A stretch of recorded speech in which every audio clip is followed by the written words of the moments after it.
பணிவுடன் இருப்போம். இயேசுவை காணாததால் அவரைத் தேடிக்கொண்டு அவருடைய பெற்றோர் எருசலேமுக்கு திரும்பிச் சென்றார்கள். அவர்கள் அவரைக் கண்டு வியப்பில் ஆழ்ந்தனர். பின்பு அவர் அவர்களுடன் சென்று நாசரேத்தை அடைந்து அவர்களுக்கு பணிந்து நடந்தார். பணிவு, தாழ்ச்சி, கீழ்ப்படிதல் போன்றவற்றிற்கு இலக்கணத்தை குழந்தை இயேசுவும் தன்னுடைய பெற்றோர்களிடமிருந்து கற்றுக்கொண்டார் என்று நாம் இங்கு கூறலாம். எனவேதான் இந்த பணிவு இறுதி வரையில், அதுவும் சிலுவை சாவை ஏற்கும் அளவுக்கு தம்மை தாழ்த்தி கீழ்ப்படிந்து முன்மாதிரி காட்டினார். பிள்ளைகள் பெற்றோருக்கு பணிந்திருக்க கீழ்ப்படிய வேண்டும் என்னும் கட்டளை இன்று பெற்றோர் சிலர் பார்க்கின்ற விதமே தனியானது. இதனை மேற்கோள் காட்டி அவர்கள் குழந்தைகளை அடிமைகளைப் போல நடத்துகின்ற போக்கு நம்மிடையே ஆங்காங்கே உள்ளன. இதனை நாம் வன்மையாக கண்டிக்கலாம். ஏனென்றால் மனிதர் பெரியவரானாலும் சிறியவரானாலும் அவர்களுக்கும் கடவுள் வழங்குகின்ற மனித மாண்பு உண்டு.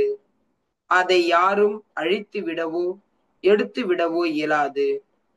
சிறுவர்களும் மனிதர்களே, அவர்களுக்கும் உரிமைகள் உண்டு.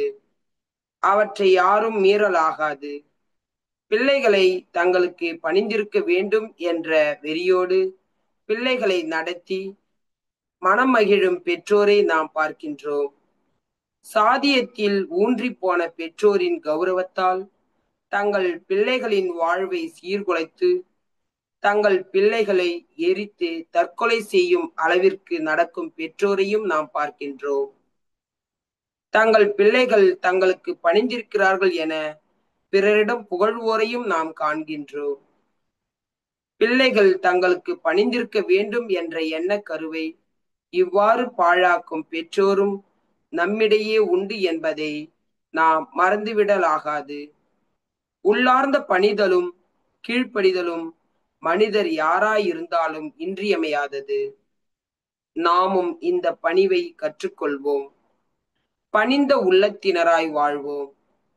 இயேசு தம் விண்ணக தந்தைக்கு பணிந்து வாழ்ந்தார். பிள்ளைகள் பணிவு, கீழ்ப்படிவு என்னும் பண்பை பெற்றுக்கொள்ள பெற்றோராகிய நாம் நம் வாழ்வால் அவர்களுக்கு முன்மாதிரி காட்டுவோம். புனித யோசேப்பை போல பணிவுள்ள மனிதர்களாக வாழ்வோம்.